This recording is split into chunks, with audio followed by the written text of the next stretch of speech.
Hello, everyone, and welcome to Queens. My name is Kate. I use she, they pronouns. And my name's Eric, and I use he, him pronouns. We're excited to bring you on our audio tour of campus today. But before we get started, I want to acknowledge that Queens University and the greater Kingston area is situated on the traditional and unceded territory of the Anishinaabe and Haudenosaunee peoples. And as a settler on this land myself, I'm very privileged to be able to give you this tour today in an audio format, but also to be able to live and learn on these lands. It is a privilege, not a right, for me to be here as a settler on these lands. So I encourage you, if you are also a settler, to acknowledge your positionality as you are on these lands and the lands in which you have come from to visit Queens today. Here we have a great resource for Indigenous students. It's called the Four Directions Indigenous Student Center. It's located on Berry Street if you're interested in visiting it after our tour is over. They offer a lot of different academic and cultural counseling for Indigenous students here.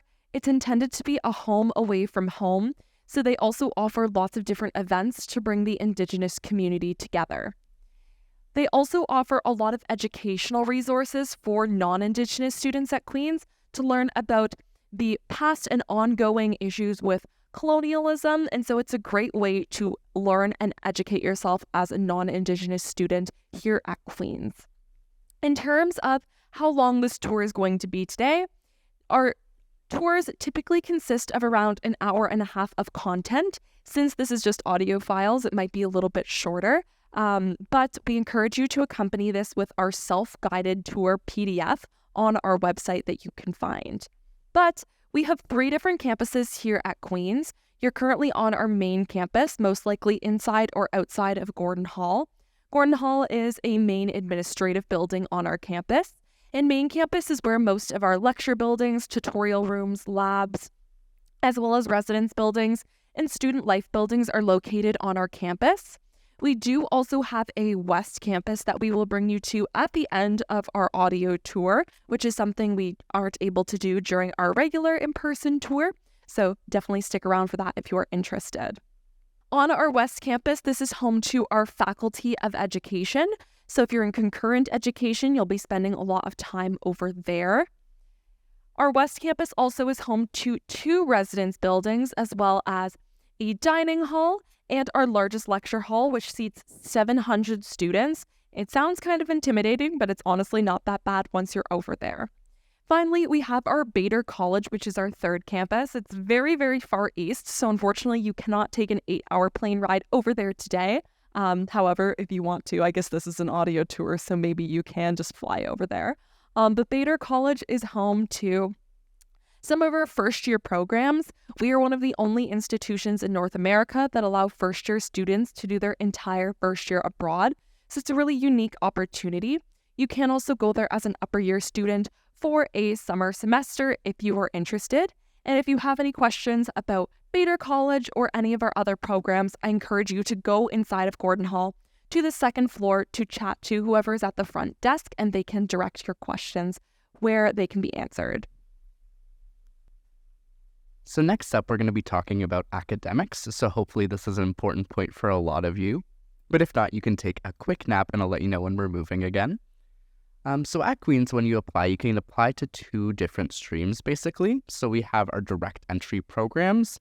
So these will be programs like commerce, nursing, engineering, and a bunch of other ones, where once you apply into it, that's kind of the program you're in from day 1. Then everything else kind of gets lumped under arts and science, or art sci. So art sci offers a general first-year program where you can take a bunch of different classes, see what you like before you decide your major at the end of your first year. So this does offer a lot of flexibility. So if you come into Queens thinking you want to be a poli-sci major, but then you take one politics class and decide you absolutely hate it, you can kind of switch it around and change your major and see what you like before the end of your first year is up. That being said, even if you do commit to a major at the end of your first year, you do still have opportunities to switch. And sometimes you can even switch and not have to add a year to your degree. And you can do this through your faculty advisors. They'll be able to help work with you to kind of see how you can do that class-wise and academics-wise. And they're just a great resource If you have any questions about switching a single class or switching your entire major, they are a great resource you can go to. So moving back into the classes, you'll have about 5 classes per semester. So that's kind of the average. Sometimes you may have one more, one less, but 5 is kind of your average. And with those classes, you'll be expected to have 3 hours of lectures a week per class. So that adds up to about 15 hours of lectures a week on average. So these lectures will be run by your professors, and they'll go over the information at kind of a high level, really introduce you to it. And like Kate mentioned earlier, you'll do this in lecture hall, and it'll be pretty big class sizes, especially in your first year. So you may spend some time over at that West campus that Kate was talking about. But as you get more specific in your degree and move up in the years, you'll see your class sizes start to fall off. Again, as you get more specific. So even in my second year, personally, I took a class with about 15 students in it, so it can get super specific super fast if that's what you want to do. As outside of classes and lectures, you'll have tutorials. This is another opportunity to reinforce your learning. So this will be run by your teaching assistant or your TA most likely. And this is going to be an upper year or a graduate student who is really familiar with the content and will be able to work with you. They'll either do some practice problems or teach you the information a little bit more in depth. So a great chance for you to ask questions in a little bit more personal setting, because these will typically be no larger than 30 students, so a lot more personal than those lectures. The last instructional time you may have is a lab. So a lab is kind of just what it sounds like. So it's more for those science students. You'll go in, do your lab, do a cool experiment, and then write a lab report about it. So it's not going to be as fun as the lab experiment, but it'll be a good chance to reinforce that learning as well. Outside of class times, professors will also hold office hours. So this is just your chance to go chat with them one-on-one, ask them any questions you may have about the material or the content for the week, or just go introduce yourself, learn a little bit about their research, anything like that. And the last thing I will mention is the Queen's University Internship Program, or QUIP. So QUIP offers a 12 to 16-month internship where you can go out into the world of work, get some hands-on experience, and then come back, finish up your studies. So it kind of acts as an intermission to your studies. And a lot of the times, if you do get an internship with QUIP, they will lead to job opportunities once you graduate. So they are a great way to build some industry connections as well. And there's lots of people working within QUIP who will help you build your resume, prep for job interviews, and help you every step of the way for that internship program. So it is a great opportunity to get some hands-on experience there.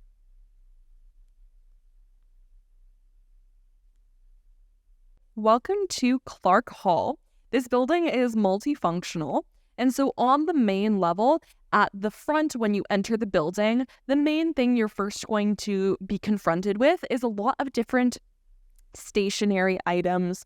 So this is where you'll find pens, notebooks, all that kind of stuff that will have a Queen's logo on it. They also have lab coats and stethoscopes there as well. And if you start walking towards the back of the bookstore when you're inside, this is where there'll be lots of different Queen's merchandise on the main floor. If you take the stairs or the elevator downstairs to the basement in the bookstore, this is where you are going to have all of our different textbooks, and they're sorted by course code rather than by author last name, so it makes it very convenient to find your books. For example, if you are a first-year student who is taking Psych 100, this is the Intro to Psychology course, you will go downstairs, locate the Psychology 100 shelf on the book, and you'll be able to pick up all of your required materials there. We do, however, suggest that you wait until your first week of classes are over. This is your syllabus week before purchasing your textbooks, because your professor will tell you exactly what you need for the course. Maybe the textbook is optional. Perhaps they can give you a free version, perhaps as a PDF. And you can even normally purchase your book secondhand from an upper year student for a substantially cheaper price than what you can get for a new textbooks. They're not trying to scam you. They just want to get rid of their textbooks since they don't need them anymore. But that's pretty much it for the first 2 levels of the bookstore. On top of the campus bookstore, so on the second level, this is where you will find Clark Hall Pub. This is one of our only on-campus pubs at the moment, and it's run by the Engineering Society. But anybody in any faculty can attend the pub, so long as they are 19 or older. This is the legal drinking age in Ontario, and they do take this very seriously. They need to see your government-issued form of photo ID as well as your student card. And when they scan your student card, they can see your registered date of birth.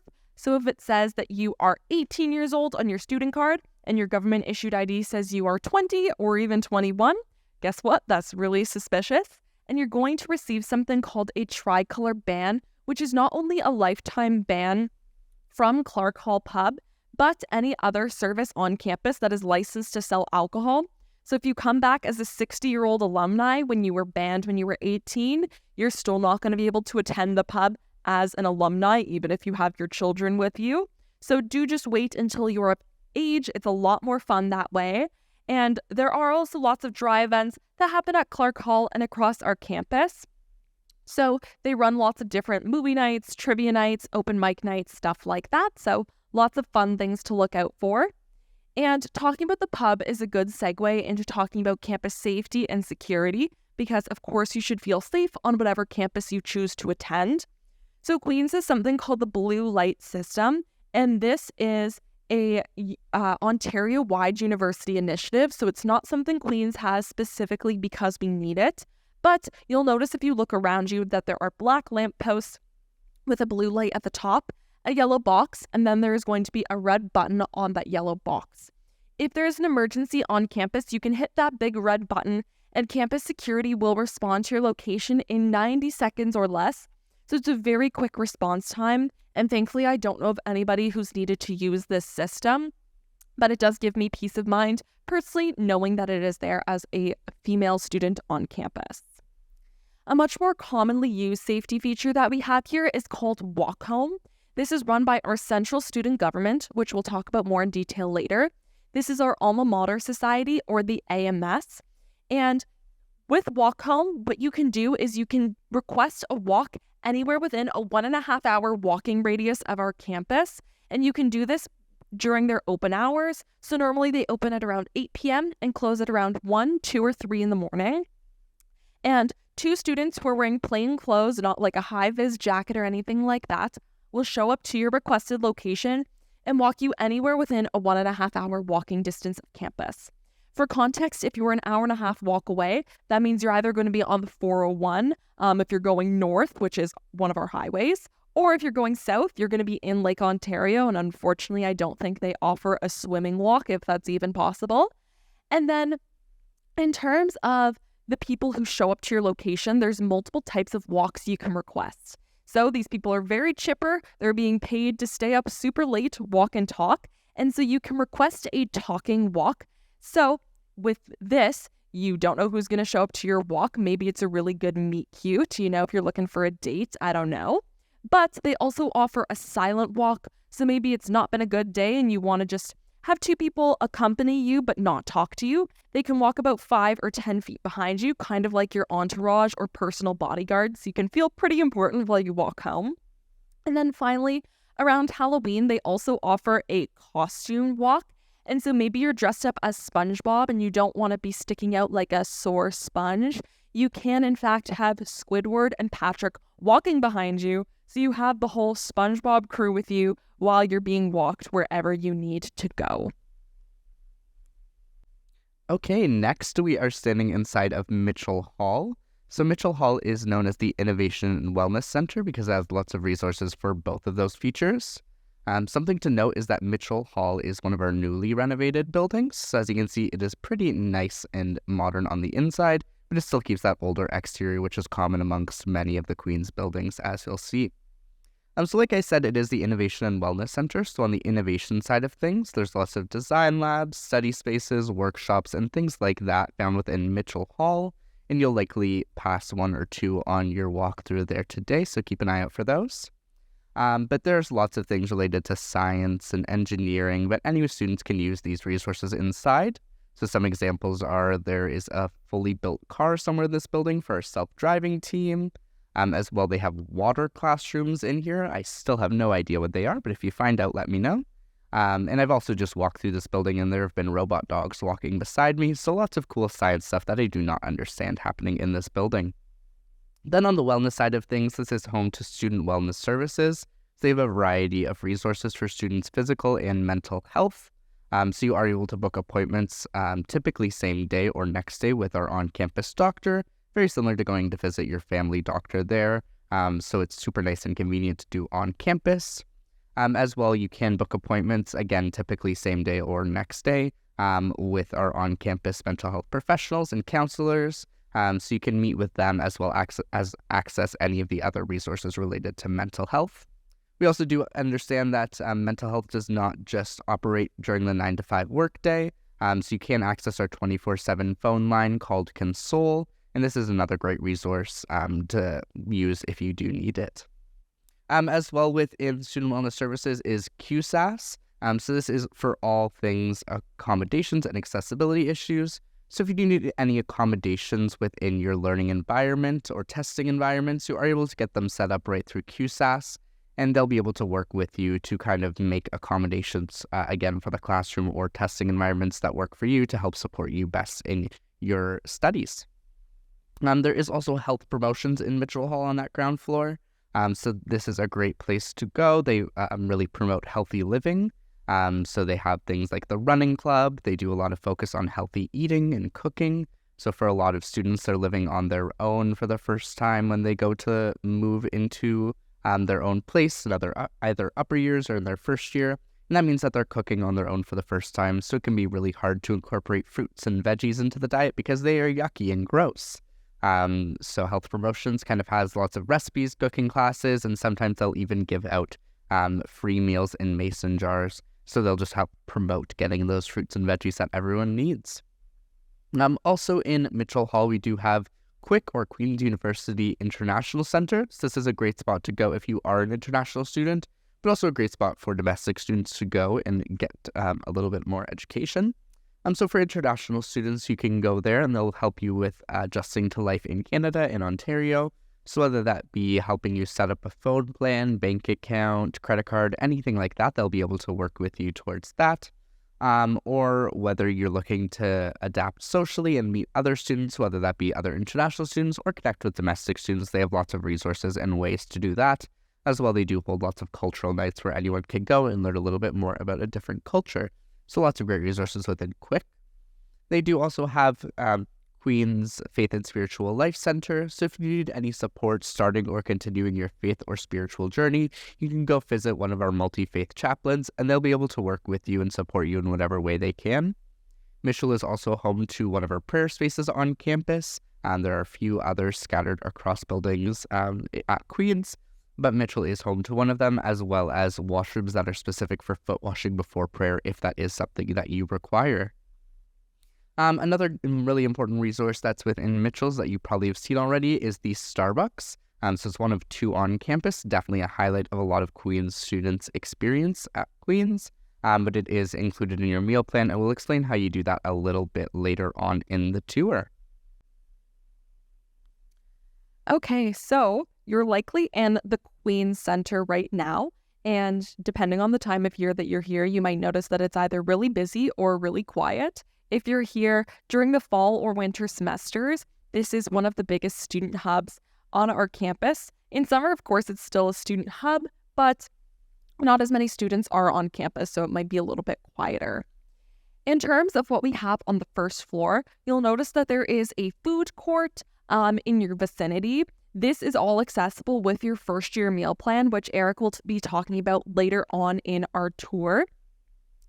Behind you, or somewhere again in your vicinity, you'll notice that we have our Drug Smart Pharmacy. This is our on-campus pharmacy where you can get any pre-existing prescriptions transferred from your home pharmacy to make it easy to pick up on campus for you. And they also have just typical stuff that you'd find at a pharmacy, like some stationery items, some self-care stuff, things like that.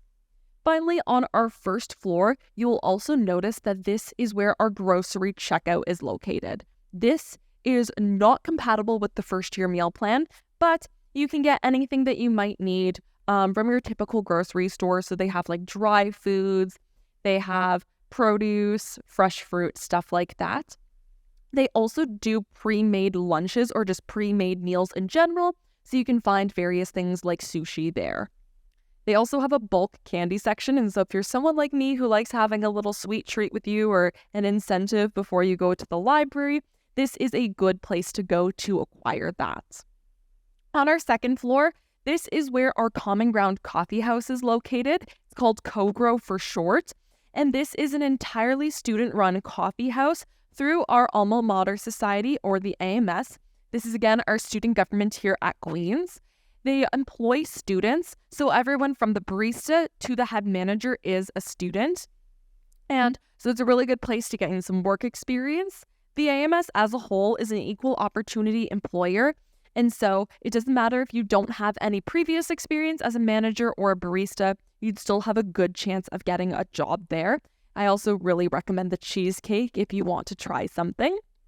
On our second floor as well, you'll most likely find our printing and copying center. This is where you can print anything on campus or copy anything, so you don't need to bring a printer with you.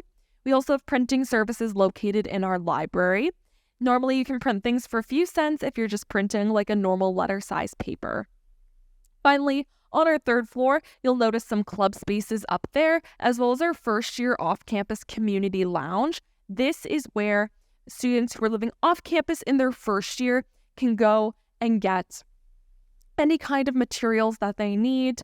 It is a common space for these students, so they run lots of different events for this community to get to know each other. And there is a kitchenette and a gaming system in there, so it's just a great place to kind of hang out. Now that this has brought us to the end of our Queen's Center stop, I do just want to inform you that you're about to go into the Athletics and Recreation Center. I want to inform you before you go inside that photography and videography is strictly prohibited in this space, so we can be respectful of the people who are working out in there.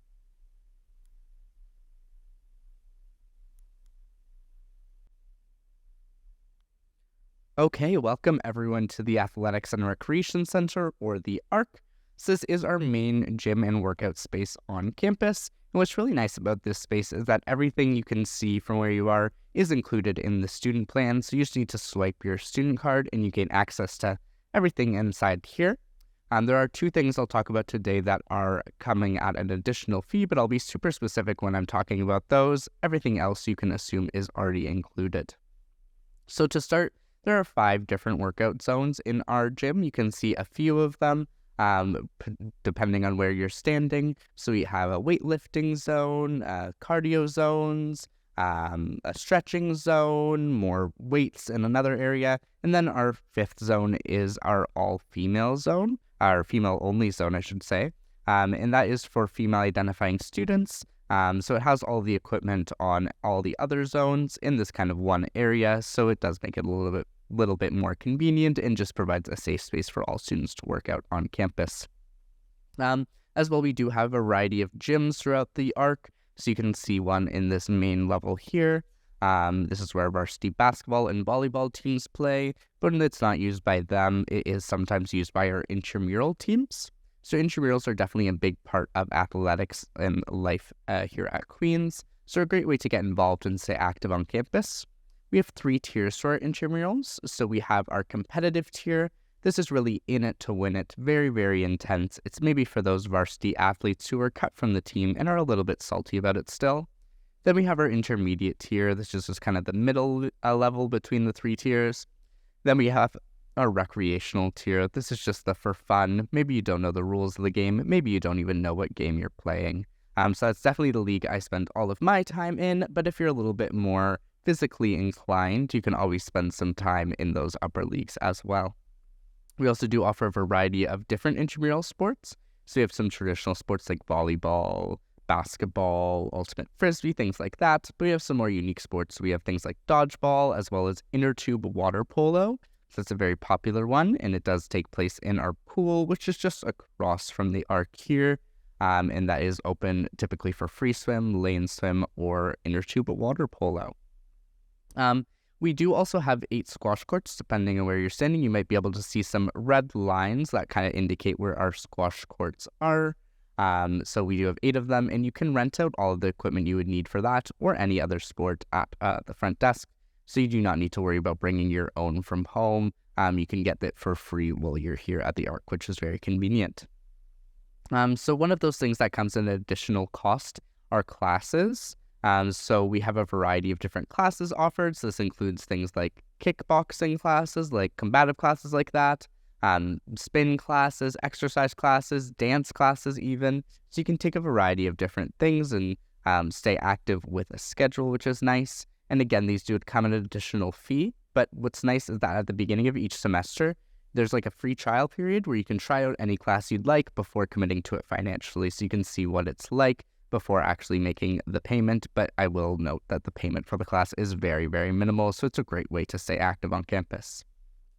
Another feature that does come at an additional cost is our laundry service. So basically you pay a monthly fee, and anytime you come to the ARC, they'll give you a fresh set of clean clothes. You can work out in them. And then whenever you're done, you give them the clothes back. They'll handle the laundry. You don't need to carry around that dirty laundry all day or do laundry every other day. So it's just nice, convenient service that does come at an additional fee. Last thing I will mention is that if you are interested in any of our varsity sports, you can search for Queen's Varsity Athletics or go to gogalesgo.com, and you'll get all of the information you need there. So you can reach out to the coaches on that website and learn a little bit more about varsity sports if you are interested. Okay, so you're currently standing outside or inside of Joseph S. Stauffer Library. This is our newest and largest library on our campus. It seats around 1,400 students at its max capacity. We have 5 libraries on our campus, the first of which is Stauffer Library, which is home to the arts and humanities collections. We also have Douglas Library, the Lederman Law Library, the Bracken Health Sciences Library, and the Education Library, which is on our west campus. Coming back to Stauffer, I will say that these libraries, all 5 of them, do sound faculty specific, but anybody can study in any library. It doesn't really matter which one you want to go to. They all just have a different vibe, so you can kind of pick and choose which one you like best. But Stauffer Library is specifically home to a lot of academic resources that are available to all students on campus. For example, Stauffer has the Adaptive Technology Center, and this is where anyone who has an accommodation that states that they need text-to-speech, speech-to-text, braille printing, ergonomic seating, or anything like that can get adaptive materials so these accommodations can be met. We also have our Student Academic Success Services in here, or SAS for short. They run lots of different workshops to help students develop their soft skills. For example, they teach you how to write a multiple choice exam, how to effectively skim read a really long academic article that you've been assigned. They even have a How to Beat Procrastination workshop, which Eric and I have yet to attend. Haha, I hope you're giggling to yourself at that one. That was pretty funny. They also run something called the Writing Center, and this is where you can bring any kind of writing you have, whether it's an essay or a lab report. You get 10 free appointments where you can meet with someone who has a PhD in a particular area of study, and they will review that assignment with you, and they can help bring your writing up by at least 1 letter grade, which is pretty impressive. If you're going from a B- to an A-, that is a very big improvement. So I would not shy away from using this resource. And I will also mention that all of our libraries do have a reference desk where there are librarians who know each of the libraries in and out like the back of their hands, so they can help you acquire any kind of resource that you might be looking for within their respective libraries. Okay, next up, we are going to be talking about dining and food, so definitely my favorite stop on the tour. So right now you should be near Ban Ri Hall. So this is one of our 3 dining halls on campus, and we'll get into that in just a second. So when at Queen's, if you are living in residence, you are automatically enrolled into the meal plan. That's just because the residences don't have enough of a kitchen to cook full healthy meals every single day, so they want to make sure that you are getting the most out of your time in residence and getting healthy food every single day. So with that, there is a residence meal plan as well. There are other meal plans that you can purchase, whether you're living off campus in your first or upper years. So if you're looking to still eat on campus but aren't living in residence, you can purchase those. But today I'll just be talking about the residence meal plan. So the residence meal plan has 3 components to it. So first, there are meal swipes, and these will get you into one of our 3 dining halls on campus. So as I mentioned, we are standing outside of Banry, which is one of these dining halls. As well, we do have Leonard Hall on main campus, just down the road from here. And then we have Jean Royce Hall, which is over on West Campus as our last dining hall. So you get 19 of these meal swipes a week. And I'm sure you're probably doing some quick math in your head right now. 3 meals a day, 7 days a week, that does not equal 19. But Queen's did lots of surveys and studies and found that students were not using 21 meals in a week. So in order to reduce the cost of the meal plan as well as reduce food waste, they bumped it down to 19. But you are able to top it back up to 21 for an additional fee if that is something you are concerned about. I will just note that I do like to eat a lot of food, and I never found myself even using the 19 meal swipes. On the weekends, I was typically going for like a late brunch, or if I had an 8:30, I would just have some like snacks in my room rather than going to the full dining hall. So I never found it to be a concern. But again, if you do, you are able to top that back up to 21 meals there. So these meal swipes, like I said, get you into one of our 3 dining halls. And once you are inside, it is all you care to eat style. So you can have as much or as little as you'd like. So you can go get first, seconds, thirds, fourths, fifths, make the most of your meal swipe.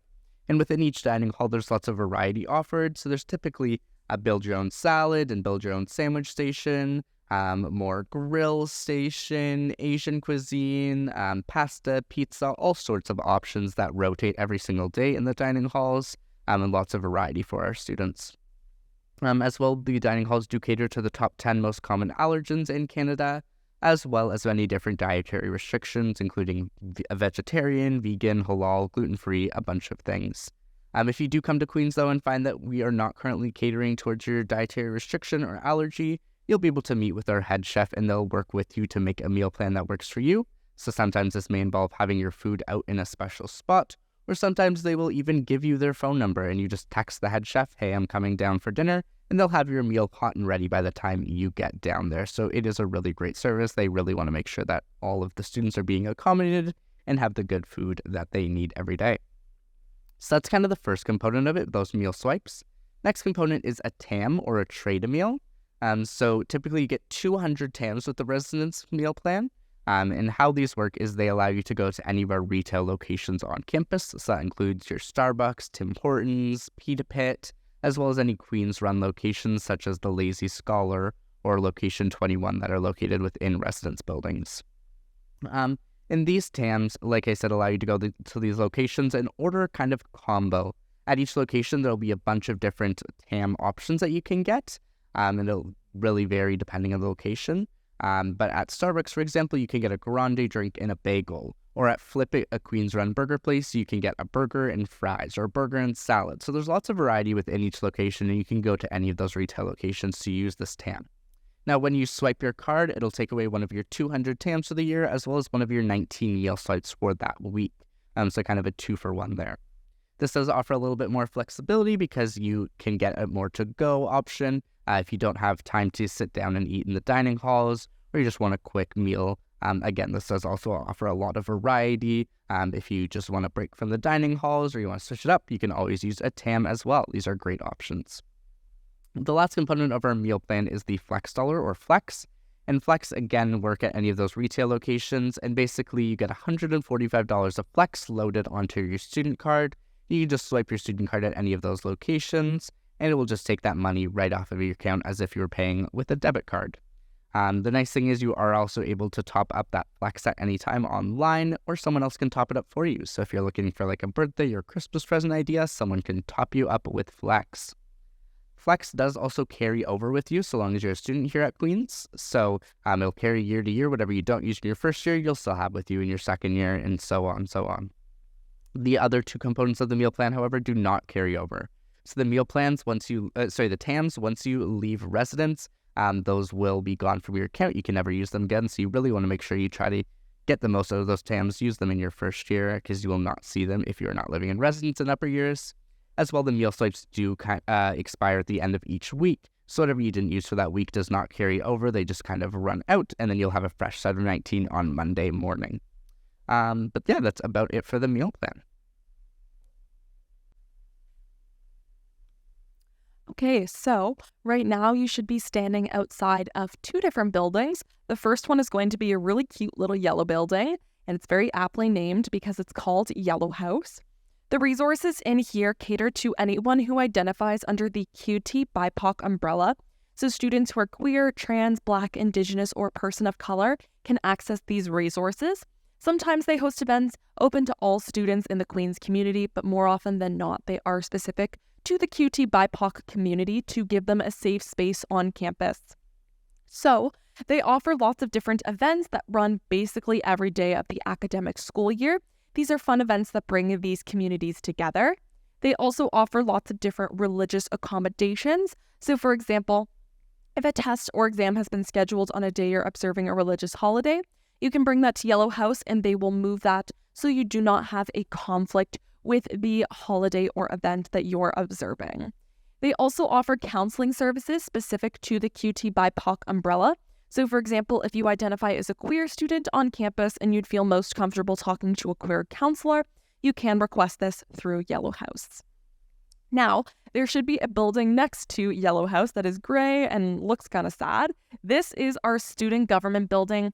This is the LaSalle building, and this is the temporary location for our central student government, which, as we've mentioned throughout the tour, is the Alma Mater Society, or the AMS. The AMS, as I'm sure you've noticed, runs lots of different job and volunteer opportunities. For example, we've already mentioned Common Ground Coffee House, Walk Home, the Printing and Copying Center, but they also run a service called the Tricolor Outlet. The Tricolor Outlet is a storefront merchandiser where you can get Queens merch that is designed by students. They also run a Queens-specific megabus called the Tricolor Express, and this runs to Toronto every weekend, and it runs to Ottawa and Montreal during peak times of the year. And so this bus is just for Queens students. No one who is not a Queens student can get on, and they have no dynamic pricing, which means it will be a flat rate, no matter if you book your ticket weeks in advance or the day of departure. So we also have our student bus pass, which is run through the city of Kingston, located within your student fees. And so you just need to show your student card and you can hop on any city of Kingston bus that will take you anywhere in the city of Kingston. For example, the mall, the movies, downtown, or the Via Rail station. And it is very convenient to have this located within your student fees and paid for. I personally use the bus very often, and so I really like having this included. Finally, I will mention the AMS runs lots of different clubs on campus. They have over 300 ratified clubs, and they have more typical clubs like Model United Nations or Cancer Research, and they also have some more Queens niche ones. For example, they have the Squirrel Watching Club, which you could say people get a little bit squirrely over. And then there is the Taylor Swift Society, which is newly ratified. And if there is no club that kind of tickles your fancy out of this really long list of clubs on our clubs directory, which you can find on the Alma Mater Society website, you can in fact create your own club. And so maybe you really love squirrel watching and Taylor Swift. You could in fact make the Squirrely Swifties and request funding from the Alma Mater Society. Eric and I are in fact trying to get this club ratified. If anybody is interested, you can go to Gordon Hall to the tours office and we can add you to our list because it would be great to have more members.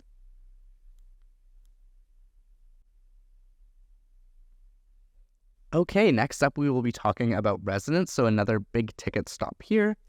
So right now you should be near Leggett Hall. So this is one of our 18 residence buildings at Queens. So we do offer 6 different room types within our residence buildings. So I'll walk you through each of them now. So to start, we have our single room. So this is just kind of exactly what it sounds like. It's you living on your own in a room. You'll have one bed, one desk, one of each furniture that is a piece of furniture that is offered in that specific room type. And you'll be using communal washrooms, which I'll talk about in just a second. Next room type is a double. So it's just like a single, but double the space, double the furniture, and double the people.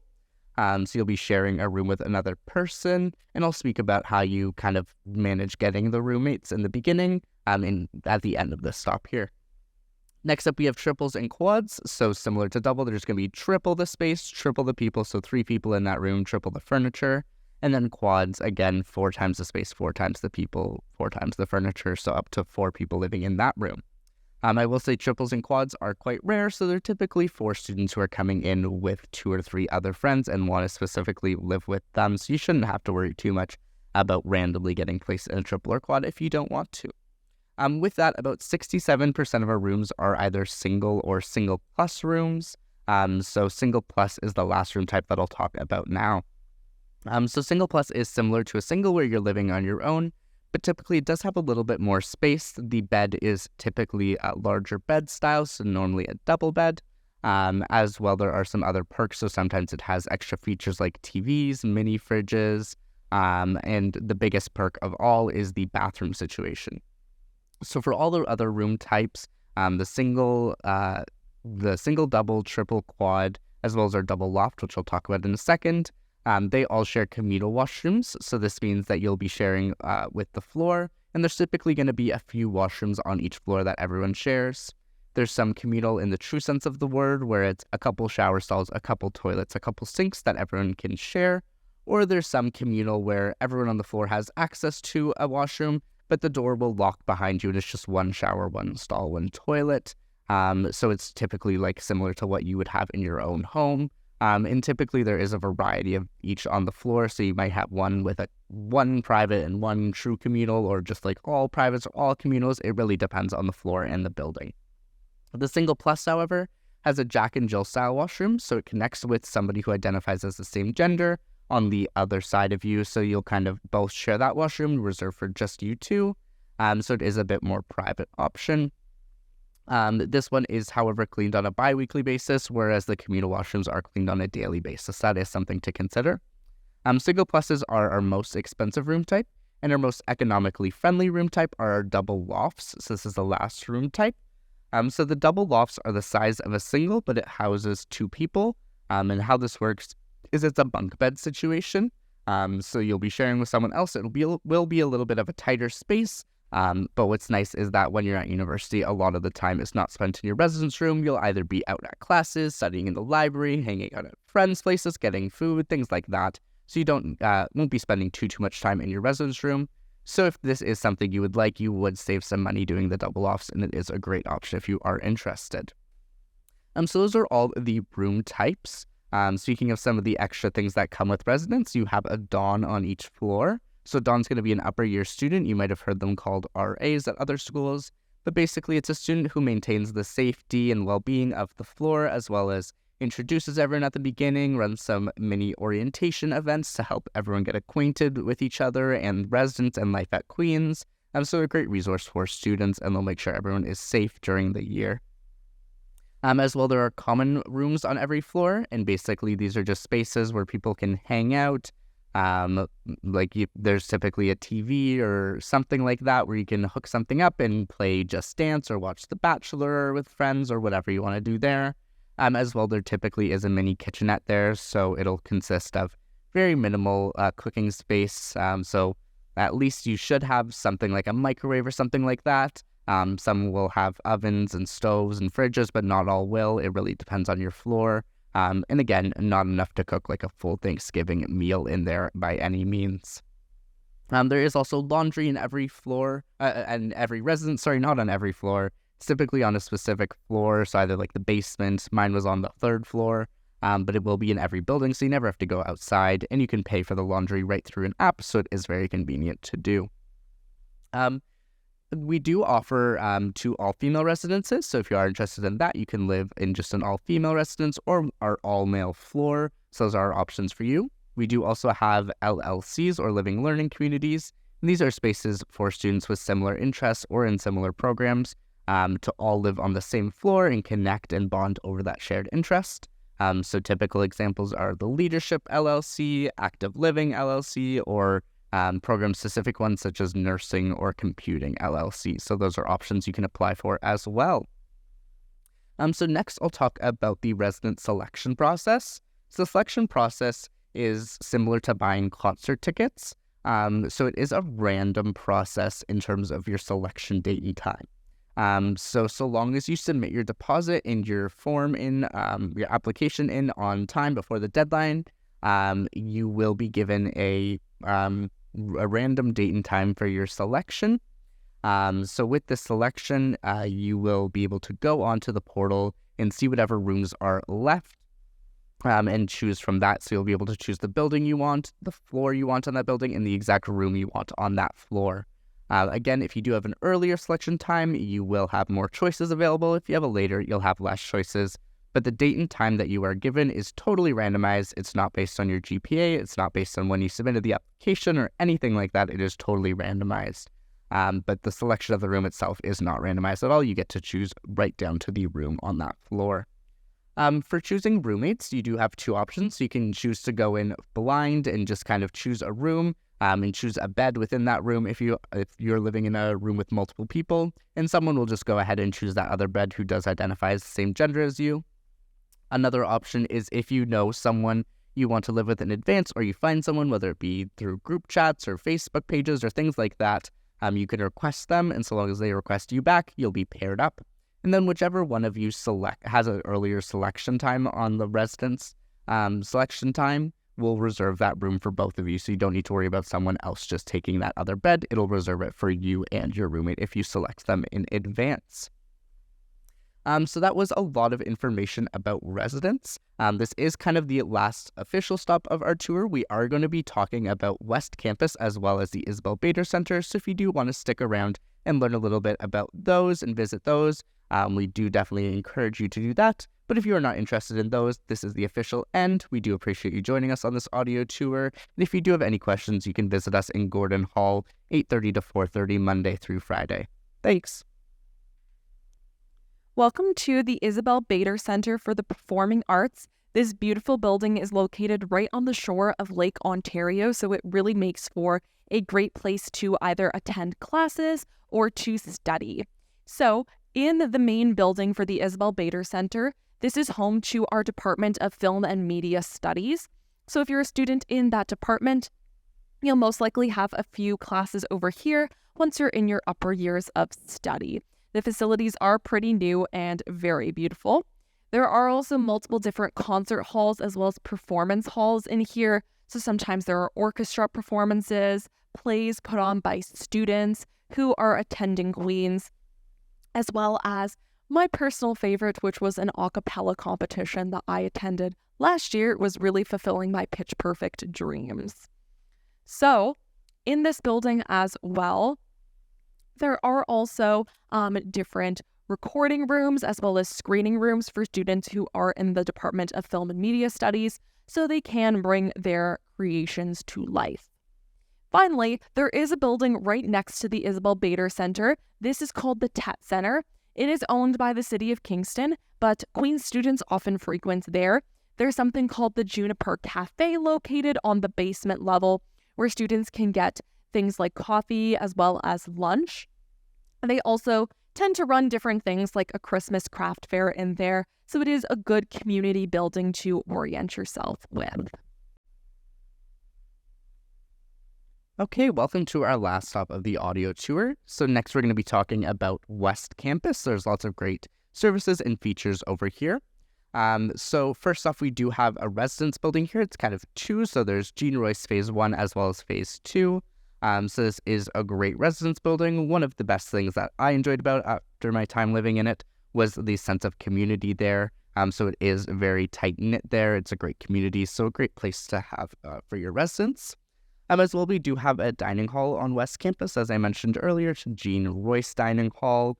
So this is a great option as well. There is also the barista, which is open when the dining hall is closed during the day. So they do offer some fast-to-go options, and is a great place to use your TAMs or your Flex dollars as well. There is also the Education Library.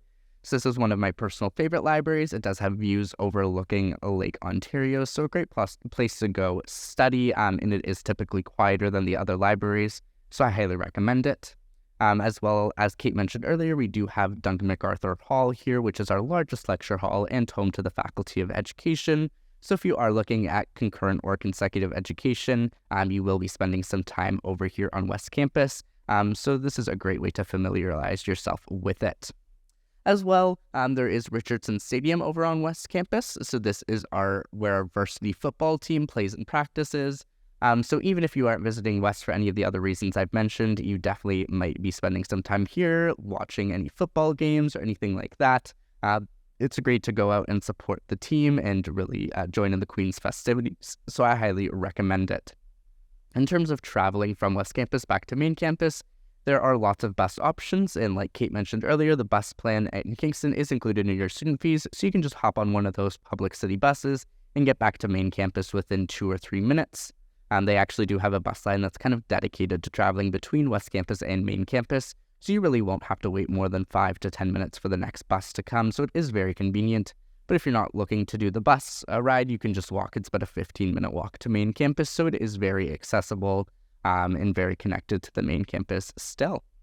So like I said, this is our last stop on our audio tour. We do, again, appreciate you joining us today, and we hope you learned a little bit more about Queens. Again, if you do have any further questions for us, please feel free to email us at tours@queensu.ca, or if you have admissions questions, you can email admission@queensu.ca, or visit us in Gordon Hall from 8:30 to 4:30 Monday through Friday. Hope you have a great rest of your day.